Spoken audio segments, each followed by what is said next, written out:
The lights hit my rear view like cheap fireworks on Highway 64, and before the dust even settled, I knew this wasn't a stop, it was a show. The sheriff had a smirk.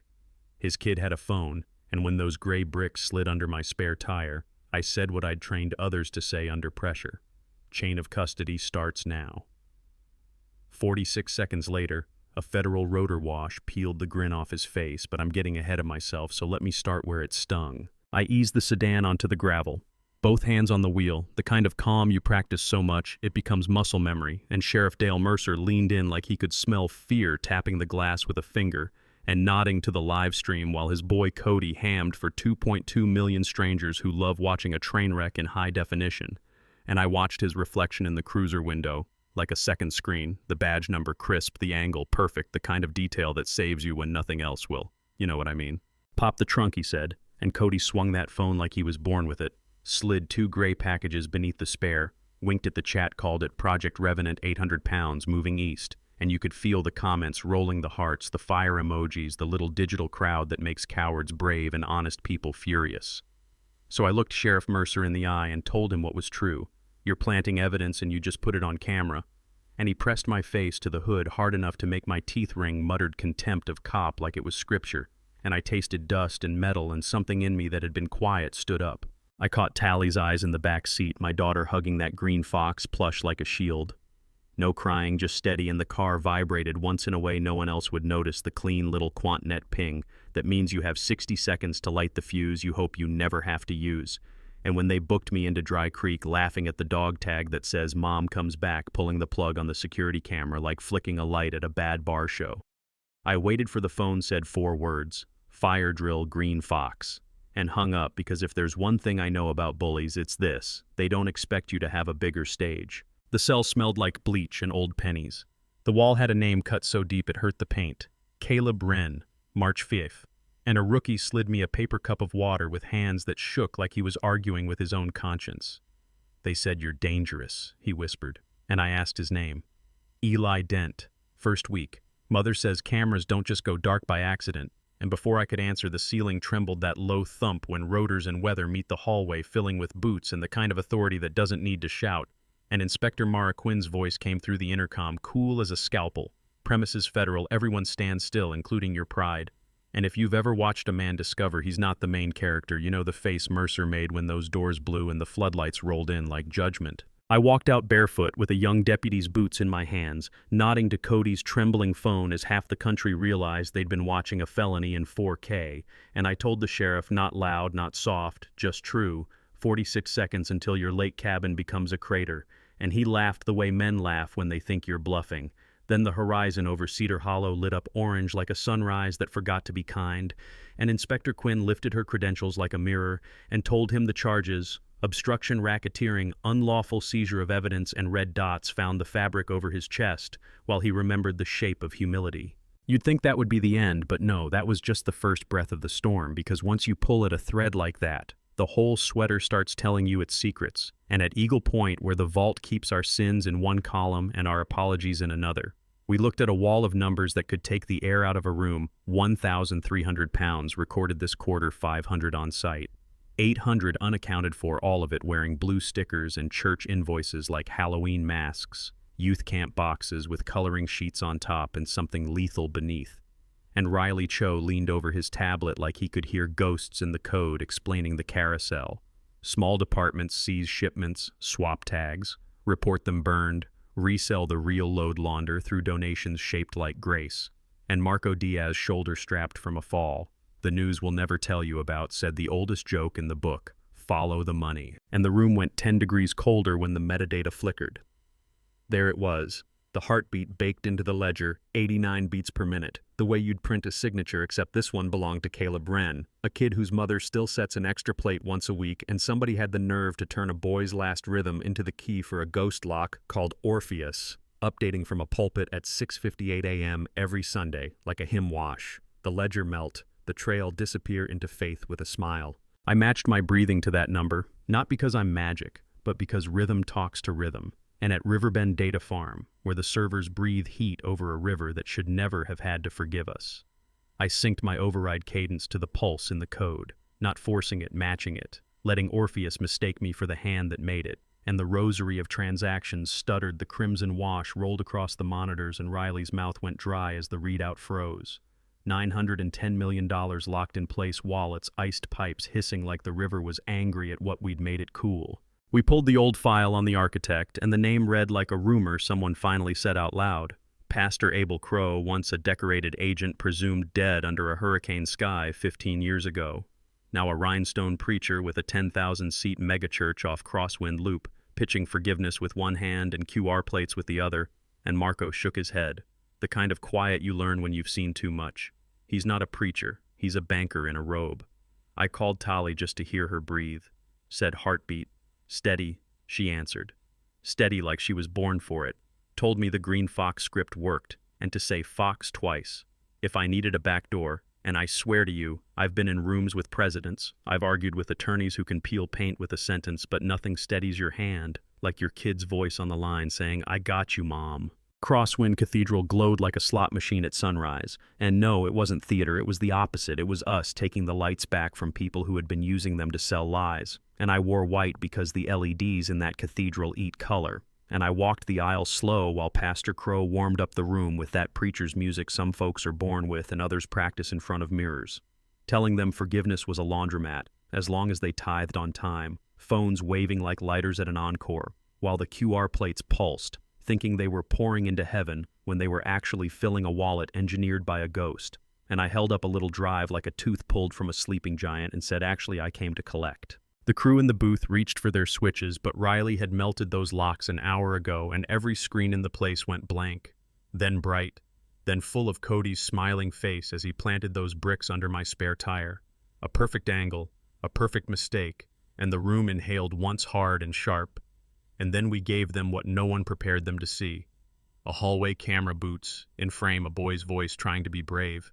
Ma, they kneel in me, then white, then nothing. And you could feel denial, try to stand up in that sanctuary and run out the back door. Loretta Marsh, queen of Pike County's casinos and whisper campaigns, stood and flashed a pearl handle in the house of God, because irony is something people like that always fail, and I took it out of her hand before her next beat handed it to an agent and told her to let the dish pit baptize her soul, and the choir went quiet, and the first clap came from a man who needed to forgive himself for believing, and then another. And in the middle of it all, Riley's big red timer hit 0. The Orpheus update died like a tired god, fans winding down heat, bleeding out of a server farm 100 miles away, 910 million frozen the river clean again, and Crow tried the baptistry tunnel, but Inspector Quinn came down the catwalk like a metronome with a badge DOJ hands, and the robe went to evidence while the man went to cuffs. If the story ended there, we'd all sleep better, but that's not how it works. Empires don't go down quiet. They make one last move and call it God's will. And Riley traced the mirror to manifests that sang like a funeral hymn. 18 rigs nose to tail across the Red River Bridge at dusk. 3 escorts below on jet skis like black fins.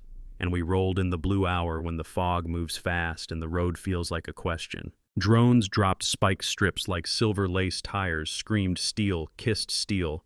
Marco swung our Peterbilt sideways and built a wall where there hadn't been one. 5 seconds before gunfire echoed off girders. The sound you never get used to, have to move through, anyway. Sniper South Pier, he called, and Quinn made 2 shots that sounded like a period and an exhale, and I clipped a harness to a guardrail and jumped. Little Shoot grabbing air knees, biting the landing rider, turning to draw me, catching his wrist the way you learn when you've run out of polite options. He hit the river. I turned the ski at the pilings and aimed for the transport where Crow, shackled and smiling, lifted his hands like he could bless a highway. Sunday, 6:58. There's always another update, he sang into a cracked intercom, and I told him what had been true since the moment we matched the rhythm to the code, not if I kill the clock. And I put a round through his titanium watch, a custom-wired failsafe to Orpheus, the face going to Sparks, the network giving up its last ghost. And for a second the fog tore like a curtain and the bridge showed its bones, every crate, every badge, every lie. Cody crawled from a wrecked SUV with glass in his hair and rage in his hands, lifted a pistol and told me I'd killed his father's future, the lake. The plan, the brand deals, and the shot he managed clipped my arm hot and honest, and I didn't step back because I wasn't giving that kid a tremor. He could eat for breakfast on a live stream later. and I told him the truth. Your father killed his future the day he pressed record, and it didn't make him smarter. It made him shoot. So I put him down. The way training says you do, when the clock is running and the room is full of other people's sons, 2 to the chest and 1 to the leg, enough to stop the show and keep the boy breathing long enough to hear every witness. Yeah, that happened. And when the reinforcements put their boots on the asphalt, Riley's voice came through full inventory. 1,200 pounds recovered no leaks, and the river took the rest of the story like it always does. 3 weeks later, the country watched the augmented courtroom because the algorithm for once couldn't outrun the truth. A circle of light and archives where everything rolled end to end. The trunk plant, the ledger, the QR plates, the convoy, the boy's last breath, and the jury didn't need a calendar, just a clock and a conscience, and the sentences came like a metronome. Mercer, 46 years without parole, 1 for every second between when he killed the camera and when his horizon burned Cody 30 to life, and a permanent ban from monetized platforms, which if you know him, you know might be the only language he understands. Loretta Properties seized casinos, turned into restitution funds, 5 years of community labor, so her hands could learn heat that doesn't come with velvet ropes. And Pastor Abel Crow, 7 life terms, the robe folded in an evidence box, the mic mounted in a museum with a little brass plaque that says, "Look where this led." Systems aren't saved by verdicts, they're saved by what you build the morning after. So we launched Caleb 9, a chain of custody lattice welded to 89 beats per minute, audited by 40,000 monitors and mirrored in a dead man script that publishes the whole mess to the world. If anyone pulls a plug, and Inspector Quinn started an oversight unit with clipboards people can't lie to, and Marco finally stopped pretending his shoulder wasn't screaming, and Riley slept 2 hours in a row for the first time in months, and I went home early one night and watched Tally teach that green fox to blink and smiled like somebody had handed me back an hour I'd lost. A year later, we stood on the Red River Memorial, a new sign bolted where the old bolts had rusted 8 blue balloons in our hands, each carrying a microdrive that would broadcast the verdict in the ledger one more time before burning itself clean in the sky. "Ready?" I asked. "Ready," she said, eyes steady like a compass, and we let them go slow. South flashing once over the water, and somewhere between here and Crosswind Loop, phones lit up with a sober little truth. Not revenge, not even closure, just a pulse that belonged to all of us now. The news that night said Mercer died in prison. Chaplain says his last words were, "Tell her the chain held." And I didn't smile because it never belonged to me. It belongs to every family that watched a badge turn into a mask and decided to rip it off anyway. Now here's the part that's going to light up the comments, and I know it, and that's fine because debate is how democracies breathe. I signed the order that flattened Mercer's lake cabin. I greenlit the EMP over the bridge. I aimed at a watch to kill a clock that would have erased a dead boy's heartbeat. And some of you are going to call that government overreach. Some of you are going to call it justice. And the truth, if you want it, is rougher and kinder than either I promised my kid I'd come back and I promised my country I'd come back with the truth, and I did both. And now we live with what it costs. So tell me where you're watching from, front porch or bus stop or hospital break room.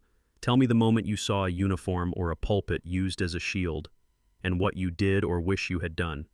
And if you wear a badge or hold a mic on Sunday, tell me if you think chain of custody should be something like a heartbeat. We can't fake drop it below. Argue hard, argue honest. And if you believe stories like this shouldn't die in the dark, hit subscribe, hit. Like so the algorithm has to hear you share it with the one friend who calls you dramatic, and write the part I couldn't, the part that says what justice felt like the first time you watched it finally show up.